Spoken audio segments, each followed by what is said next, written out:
কাঁদতেন আর বলতেন, আল্লাহ আমি আপনার গোলাম, গোলামের ঘরের গোলাম, বান্দির ঘরের গোলাম, আমার বাবা আব্দুল্লাহ আপনার গোলাম। কারণ যেখানে কোরআনে স্পষ্ট বলা আছে মুহাম্মদ সাল্লাল্লাহু আলাইহি ওয়াসাল্লাম আল্লাহর গোলাম, নিজেকে বলেন আমি নূর নবী মুহাম্মদ মুস্তাফা সাল্লাল্লাহু আলাইহি ওয়াসাল্লামের গোলাম। রাসূলুল্লাহর গোলাম বললে গুনাহ হবে কি? রাসূলুল্লাহ সাল্লাল্লাহু আলাইহি ওয়াসাল্লামের গোলাম হিসাবে আমাদের পরিচয় নয়। আমি প্রায় বলি আমি মুহাম্মদ সাল্লাল্লাহু আলাইহি সাল্লামের গোলাম। কিছু মৌলবী সাহেব কয় এটা নাকি শিরক। ওরা কি শিরিক শিখছে নাকি? শিরকের সংজ্ঞা জানে নাকি? একটা আয়াত আজকে বলে দিচ্ছি, তারা আয়াতটা খুলে তাফসীর আর তরজমা পড়ুক। এটা কি নবীজির গোলামের কথা তো এখানে বলা হয় না। অবশ্যই আমরা আল্লাহর গোলামি করি, আল্লাহর ইবাদত করি। ইয়াকা না'বুদু, আমরা আল্লাহর ইবাদত করি। ওয়ামা খালাকতুল জিন্না ওয়াল ইনসা ইল্লা লিয়াবুদুন, এখানে আল্লাহর ইবাদতের কথা বলা হয়েছে। নবীজির গোলাম বলা যাবে না এই ধরনের কথা এই দুইটা আয়াতের কোথাও নেই। সমাজে অনেক লোক আছে নিজেকে বলে আমি রাসূলের গোলাম। জি, আমার একটা উদ্দেশ্য আছে। কি উদ্দেশ্য গো মালিক? আমার রব্বুল ইজ্জত বলেন ইল্লা লিউতা, আমি আল্লাহ রসুল পাঠাইছি রসুলের গোলামি করার জন্যে।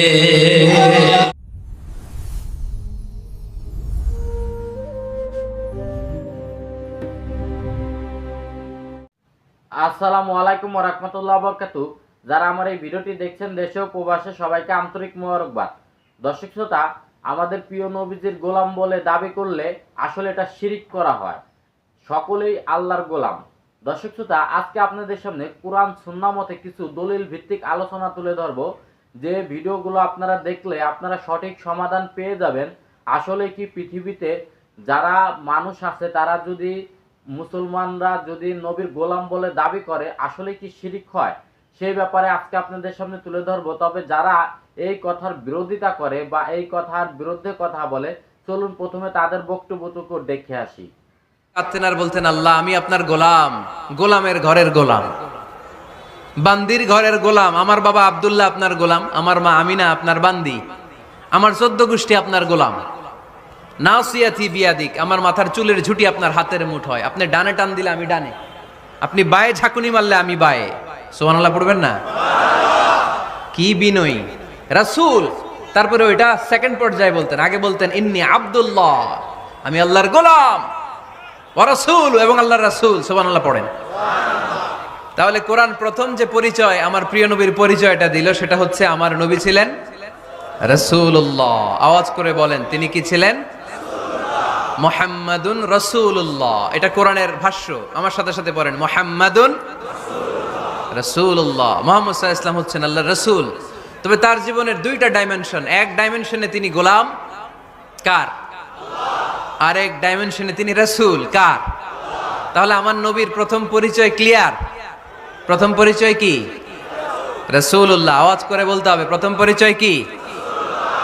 এবার কোরআনকে যদি বলি, কোরআন বুঝলাম তিনি নবী রাসূল, রাসূল তার প্রথম পরিচয়। এবার তার আর কোনো পরিচয় আছে কিনা বলো? কোরআন বলে আছে, তিনি শুধু রাসূল না, তিনি শেষ রাসূল।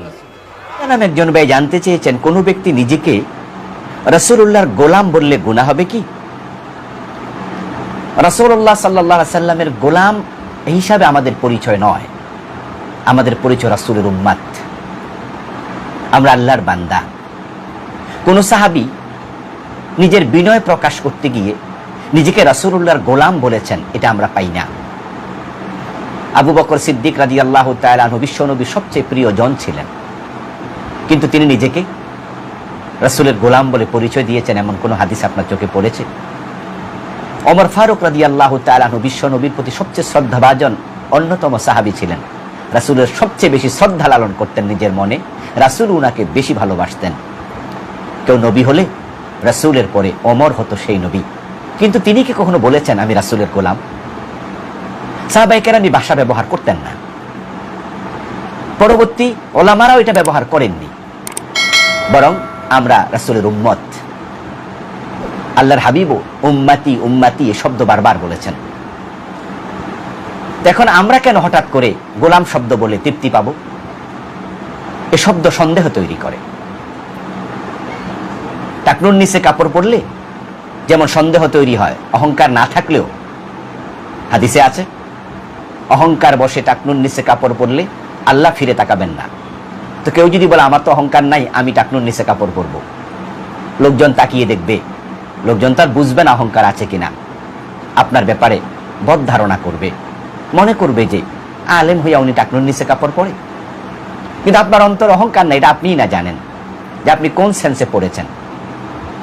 তো ঠিক রাসূলুল্লাহর গোলাম যে আপনি বলছেন, আমাদের দেশে একদল লোক তো পীরেরও গোলাম হয়,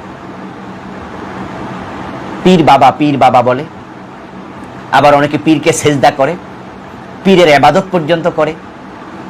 এখন আপনারা আলেমরা যদি এই শব্দগুলো বলেন, তাহলে জাহেলরা তো ভুল মেসেজ পাবে।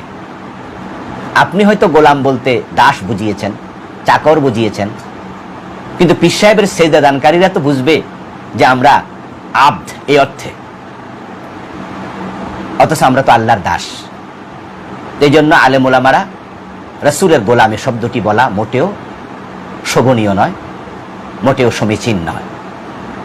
এই শব্দের কারণে শিরকের মেসেজ পাবলিকের কাছে পৌঁছতে পারে। কারণ এদেশে অনেক জাহেল আছে যারা পীর সাহেবদের ইবাদত পর্যন্ত করে, তাদের নামে মানত করে, তাদের পায়ে সেজদা দেয়, তারা নিজেদেরকে রাসূলের গোলাম বলতে ওটাও বুঝে বসতে পারে। আলহামদুলিল্লাহ, আমরা নামাজে দেখবেন প্রায় ফরজ নামাজে প্রতিদিন আল্লাহর কাছে স্বীকৃতি দেয় 19 বার, ইয়াকা না'বুদু ওয়া ইয়াকা নাস্তাইন। তো এটা কি নবীজির গোলামের কথা তো এখানে বলা হয় না। অবশ্যই আমরা আল্লাহর গোলামি করি, আল্লাহর সাহায্য চাই। সুতরাং নবীজির গোলামে পরিচয় দেওয়া হারাম। মানুষ শুধুমাত্র আল্লাহর গোলাম। ওমা খালাকাতুল জিন্না ওয়াল ইনসা ইল্লা লিয়াবুদুন, সূরা জারিয়াতের 56 নম্বর আয়াত। মানুষ আর জিনকে আল্লাহ বানিয়েছে তার গোলামি করার জন্য, পৃথিবীর অন্য কারো জন্য আমি গোলামি করা জায়েজ নেই। এবং এই পরিচয় দেওয়াও হারাম যে আমি অমকের গোলাম, অমক পীর সাহেবের গোলাম, অমক রসুলের গোলাম। না, আমাকে পরিচয় দেওয়া লাগবে আমি আল্লাহর গোলাম, রসুলুল্লাহর উম্মত, আমরা রসুলুল্লাহর গোলাম না। যারা হারাম কাজে আছেন আপনারা অবশ্যই বেরিয়ে আসবেন। আজ থেকে রসুলের নাম দিয়ে আপনি আরো একটা মারাত্মক অপরাধ করে, একটা শিরিক করে বিদায় নিতে।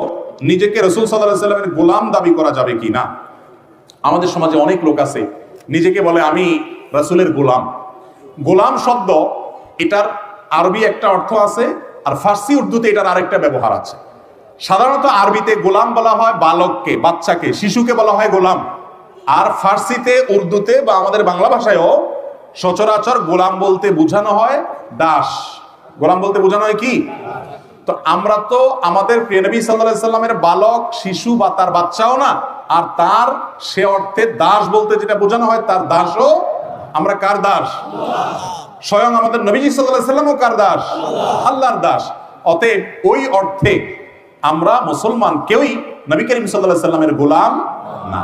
কেউ যদি নবী করিম সাল্লাল্লাহু আলাইহি সাল্লামের গোলাম বলতে বোঝান যে আমি নবীর অনুসারী, আমি নবী সাল্লাল্লাহু আলাইহি সাল্লামের কথা মতো চলি, তার কথার বাইরে চলি না, এই অর্থে নিজেকে গোলাম বলতে চান, তাহলে সেটা হয়তো বলতে পারেন। কিন্তু এই অর্থে এরকম একেবারে বাছাই করে আপনার সকল আপনার যে অর্থগুলো আপত্তিকর সে অর্থগুলো থেকে বাঁচিয়ে এরকম অর্থ, রিজার্ভ অর্থ নিয়ে কেউ গোলাম বলে, এটা খুব জটিল এবং কঠিন বিষয়। এরকম দুষ্প্রাপ্য হওয়ার কথা না। এই জন্য মুসলমান আমরা সবাই আব্দুল্লাহ, আব্দুর রহমান, আমরা কেউ নবী করিম সাল্লাল্লাহু আলাইহি সাল্লামের গোলাম বা দাস নই, বিধায় এরকম রাখা উচিত না, এরকম না। দর্শক শ্রোতা, আপনারা দেখতে পেয়েছেন তাদের কথা অনুসারে যে আপনি একমাত্র আল্লাহর গোলাম, আল্লাহর বান্দা, তাছাড়া পৃথিবীতে কারো গোলাম হতে পারবেন না। যদি হন তাহলে এটা শিরিক হয়, এবং কি নবীজির গোলাম বলে দাবি করা এটা হারাম তাদের কথা অনুযায়ী। আসলে ইসলামের প্রথম যুগে যখন নবী নবুয়ত প্রচার করে তখন কি দাস দাসীর ব্যাপার ছিল? ইসলামে গোলাম বলে কিছু ছিল? সেই ব্যাপারগুলো আসলে কোরআন সুন্নাহ মতে কি আছে সেই ব্যাপারগুলো তুলে ধরেছে আহলে সুন্নাত ওয়াল জামাতের উলামায়ে কেরাম এবং কি হেফাজতের খেলাফত মজলিসের নেতা মামুনুল হক। চলুন তাদের ভিডিওগুলো দেখে আসি। আমি আল্লাহ রসুল পাঠিয়েছি, আমার একটা উদ্দেশ্য আছে। কি উদ্দেশ্য গো মালিক? আমার রব্বুল ইজ্জত বলেন ইল্লা লিউতা, আমি আল্লাহ রসুল পাঠাইছি রসুলের গোলামি করার জন্যে। আল্লাহু আকবার। রসুল পাঠাইলেন আমার আল্লাহ। আল্লাহ কয় রসুল পাঠাইছি আমার রসুলের গোলামি করার জন্যে। রসুলের গোলামের কথা বললে আমাদের সমাজে আমাদের শিরিক করে কয়, বলে না? রসুলের গোলামের কথা বললে বলে শিরিক হবে,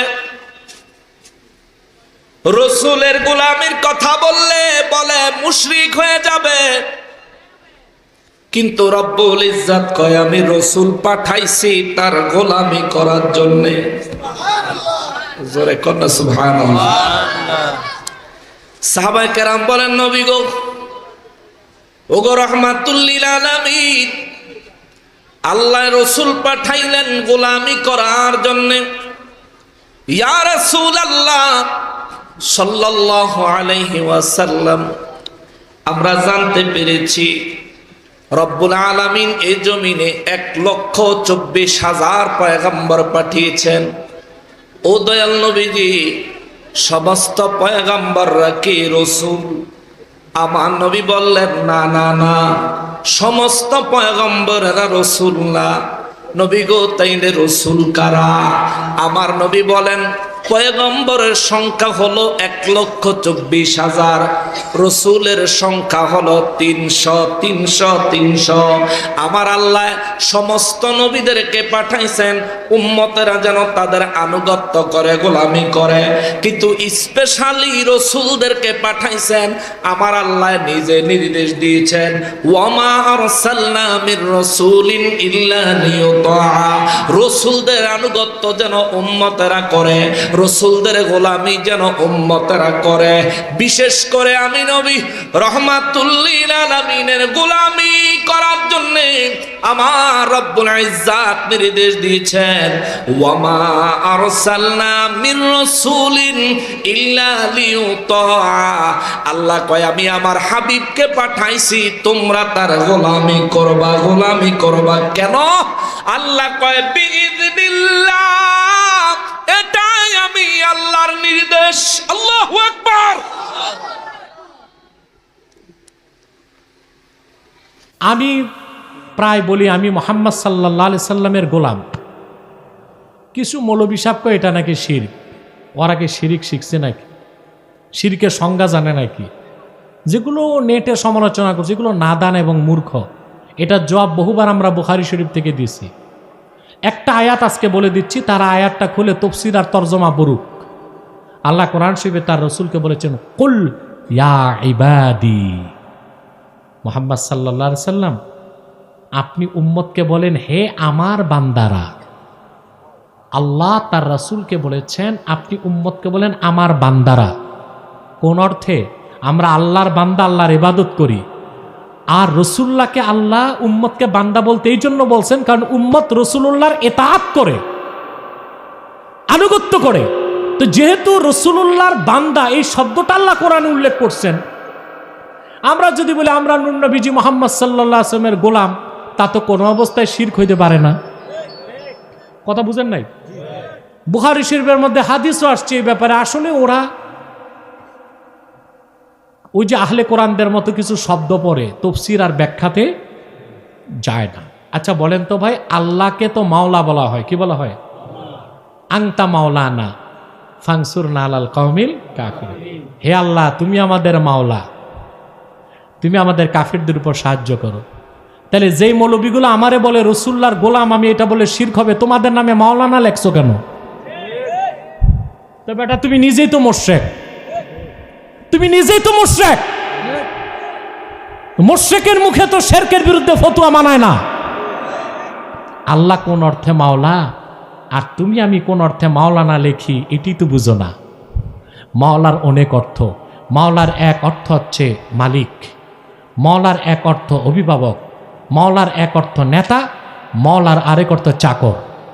যেমন মুসলিম শরীফে আসছে আন সাওবানা মাওলা রাসূলিল্লাহ, সাওবান থেকে বর্ণিত যিনি রাসূলুল্লাহর চাকর। এখানে মাওলা অর্থ কি? চাকর। তা আমরা যে বলি আমরা আল্লাহর হাবিব নূর নবীজি মুহাম্মদ সাল্লাল্লাহু আলাইহি ওয়াসাল্লামের গোলাম, এটা কোন অর্থ বলি? তুচ্ছ উম্মত বুঝাইতে যায়া। কথা বুঝতে পারছেন? এগুলো বুঝতে হবে। আসলে এই যে মৌলবীগুলো দেখো তোমরা, এগুলো কাজের মৌলবী না।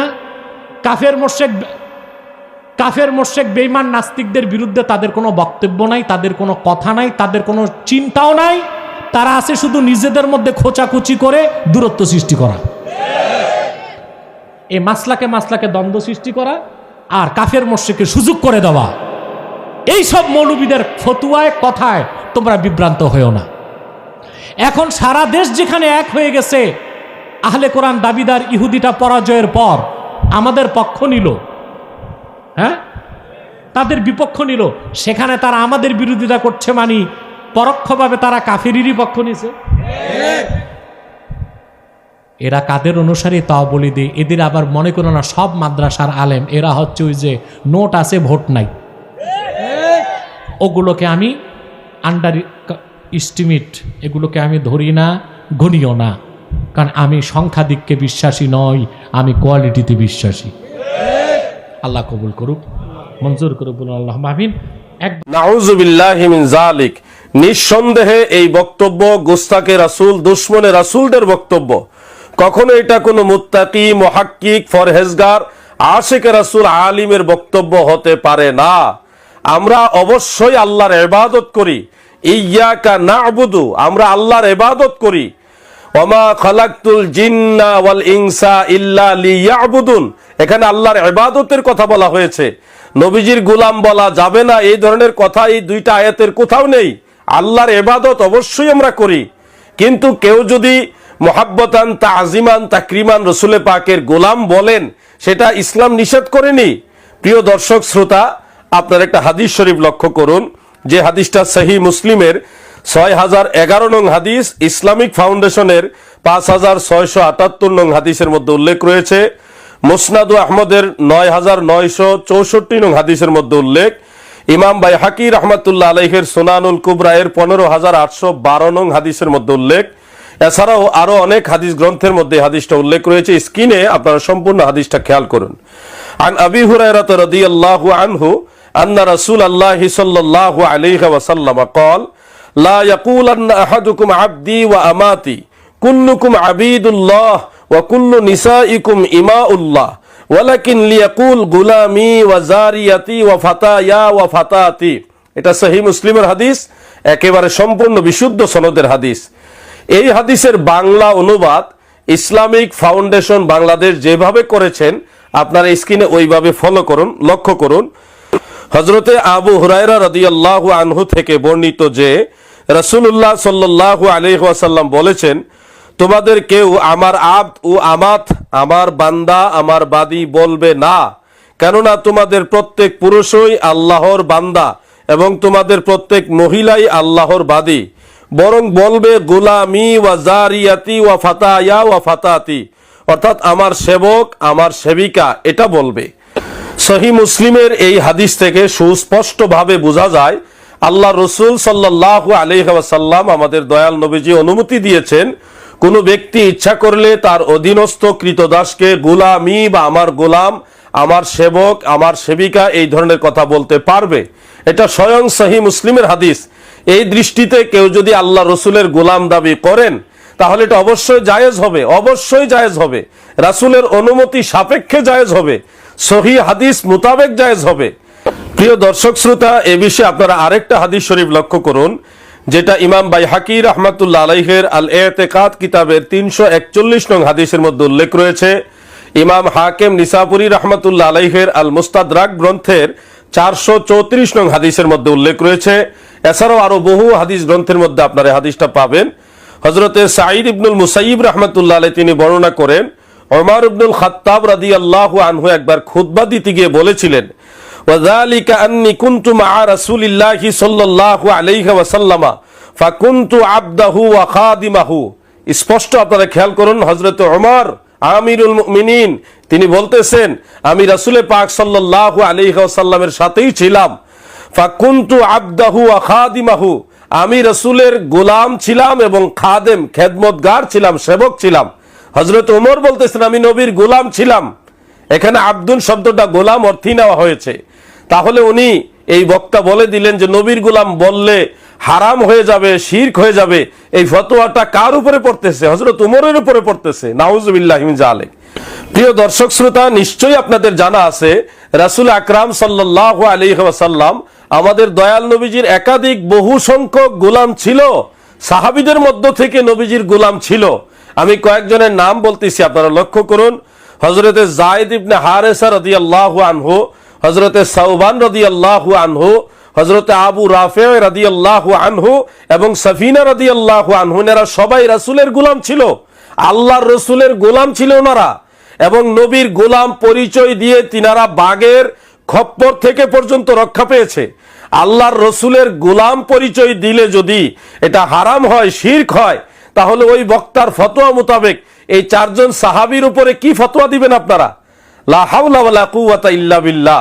রসুলের গোলাম বললে কখনো এটা হারাম নয়, কখনো এটা শিরক নয়, এটা হুব্বে রাসূল, তাজিমে রাসূল, আল্লাহর হাবিবের মহব্বত। তবে অবশ্যই আমরা আল্লাহর ইবাদত করি, নবীর আনুগত্য করি, নবীর মহব্বতে নবীর গোলাম বলাটা এটা অবশ্যই বৈধ, জায়েজ। অতএব প্রিয় মুসলিম ভাই এবং বোনেরা, আপনারা সকলে সতর্ক থাকুন, সচেতন থাকুন।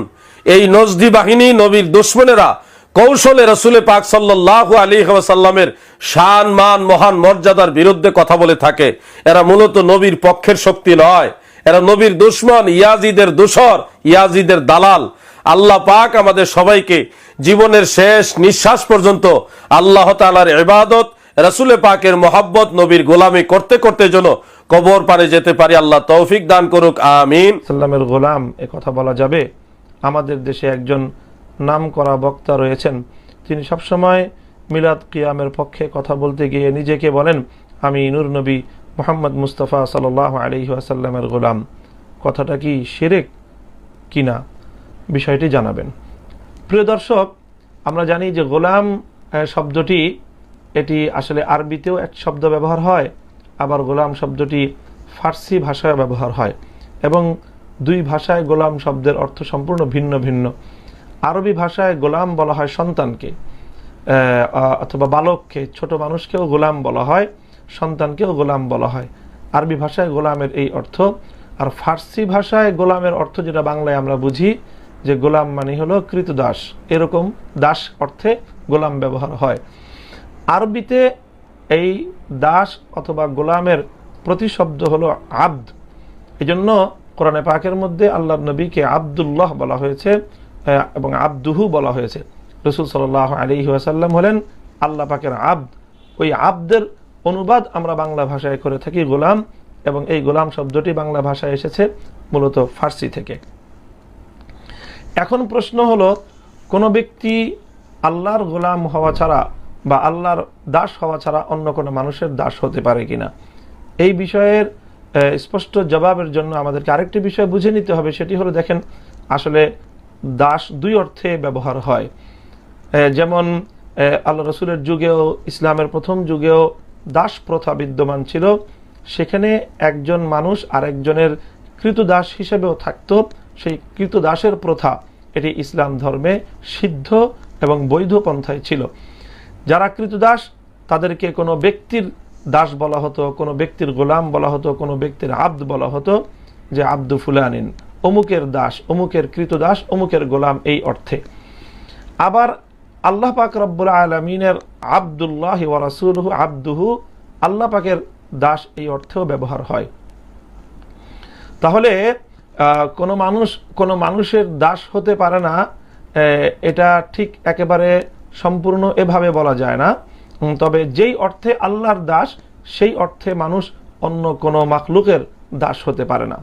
হ্যাঁ, মানুষ আরেকজন মানুষের দাস হতে পারে, যেমন ইসলামের প্রথম যুগে এটা প্রচলন ছিল এবং সেটা বৈধ এবং সিদ্ধ পন্থাতেই রয়েছে। সেটা হলো মানে কারো কৃতদাস হতে পারে, এবং তাকেও, যে কারো কৃতদাস হবে, তাকে তার মালিকের গোলাম বলা হয় বা তার মালিকের দাস বলা হয়, এবং মালিককে তার মাওলা বলা হয়। এ থেকে রূপক অর্থে আরেকটি ভাষা ব্যবহার হয়। রূপক অর্থে যেমন কৃতদাস তার মনিব এবং তার মালিকের সম্পূর্ণরূপে আনুগত্যকারী হয় এবং মালিকের ইচ্ছায় সে পরিচালিত হয় এবং সম্পূর্ণরূপে তার নির্দেশনা মান্য করতে সে বাধ্য থাকে। ঠিক তদ্রূপ কোনো মানুষ যখন কাউকে এমনভাবে আনুগত্য করে, তখন সে আনুগত্যের সর্বোচ্চ পরাকাষ্ঠা প্রদর্শন করণার্থে সে নিজেকে তার দাস বলে উপস্থাপন করে থাকে। তো এই অর্থে দাস একজন মানুষ অবশ্যই যার আনুগত্য সে করবে, সে নিজেকে তার দাস হিসাবে উপস্থাপন করতে পারে। তবে আল্লাহ পাক রব্বুল আলামিনের দাস যে অর্থে, সেই অর্থে মানুষ নিজেকে অন্য কোনো মানুষ, অন্য কোনো মাখলুক, এমনকি স্বয়ং রাসূল সাল্লাল্লাহু আলাইহি ওয়াসাল্লামের দাস বলেও সেই অর্থে আখ্যায়িত করতে পারে না। সেই অর্থে তো মাখলুক আল্লাহর সৃষ্টি, সেই অর্থে তো মানুষ একমাত্র আল্লাহর দাস, আর আল্লাহই সকলের মালিক। কিন্তু এই যে আনুগত্যের অর্থে, যেটা রূপক অর্থে ব্যবহার হয়, যে কৃতদাসের অর্থ থেকে যে অর্থটা এসেছে, যে মানুষ, যে মুনিবের যেমন আনুগত্য করত কৃতদাসরা, ঠিক তদ্রূপ কেউ যখন কাউকে এভাবে আনুগত্য প্রদর্শন করতে চায়, সম্মান প্রদর্শন করতে চায়, ভক্তি প্রদর্শন করতে চায়, তখন তাকে নিজের মুনিব এবং তাকে তার দাস হিসাবে আখ্যায়িত করতে পারে। আল্লাহ রসুল সাল্লাল্লাহু আলাইহি ওয়াসাল্লামের গোলাম হিসেবে যে ব্যক্তি নিজেকে সাব্যস্ত করেছেন, তিনি একজন আলেম হন বা যেই হন, একজন আলোচক হন, তিনি এই অর্থেই ব্যবহার করেছেন যে নবীর গোলাম মানে হলো আমি আল্লাহ নবীর পরিপূর্ণরূপে আনুগত্যকারী। কাজে এই অর্থে আল্লাহ রসুল সাল্লাল্লাহু আলাইহি ওয়াসাল্লামের গোলাম যদি নিজেকে কেউ বলে দাসত্বকারী অর্থাৎ আনুগত্যকারী, তাহলে এটা শিরক হওয়ার কোনো কারণ নেই এবং এটা এভাবে বলতেও আপত্তি থাকার কোনো কারণ নেই। প্রিয় দর্শক, যেমন নাকি আমরা হযরত আলী কাররামাল্লাহু ওয়াজহাহু থেকে অথবা বিভিন্ন সাহাবীদের থেকে এই ধরনের বিভিন্ন বিবরণ পাই। একটি বিবরণ রয়েছে, আনা আব্দু মান আল্লামানি হারফান ফাহুয়া মাওলায়া ইনশা বাআনি ইনশা বা ওয়া ইনশা আতাকা ওয়া ইনশা ইস্তারাক্কা। তিনি বলেছেন, যে ব্যক্তি আমাকে কিছু শিক্ষা দিল, আমি তার দাস, সুতরাং সে আমার মালিক, আমার শিক্ষক, আমার উস্তাদ, আমার মুনিব। তিনি চাইলে আমাকে তার দাস হিসেবে রেখে দিতে পারেন, চাইলে আমাকে মুক্ত করে দিতে পারেন। এই ব্যবহার থেকে আমরা বুঝতে পারি যে রাসূল সাল্লাল্লাহু আলাইহি ওয়াসাল্লামের দাস হিসেবে, গোলাম হিসেবে নিজেকে আখ্যায়িত করা, এটি রাসূলের সৃষ্ট এই অর্থে নয়, বরং রাসূল সাল্লাল্লাহু আলাইহি ওয়াসাল্লামের আনুগত্যকারী এই অর্থেই নিজেকে দাস হিসেবে, গোলাম হিসেবে ব্যক্ত করা হচ্ছে। এতে আপত্তির কোনো কিছু আমি দেখছি না। দর্শক শ্রোতা, আপনারা দেখতে পেয়েছেন আহলে সুন্নাত ওয়াল জামাতের উলামায়ে কেরাম তারা কিন্তু স্পষ্ট দলিল সহকারে তুলে ধরেছেন যে আসলে নবীজির গোলাম বলে দাবি করা এটা শিরিক নয় এবং কি হারামও নয়, এটা জায়েজ।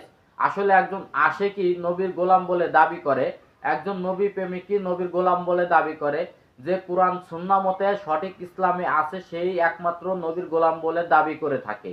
দর্শক শ্রোতা, এই ব্যাপার নিয়ে স্পষ্ট তারা দলিল সহ হাদিস দিয়ে, রেফারেন্স দিয়ে এবং কি কোরআন শরীফ থেকে দলিল দিয়ে তারা উদাহরণ দিয়েছেন এবং কি ইসলামের প্রথম যুগে বিষয়গুলো তুলে ধরেছেন মামুনুল হক সাহেব।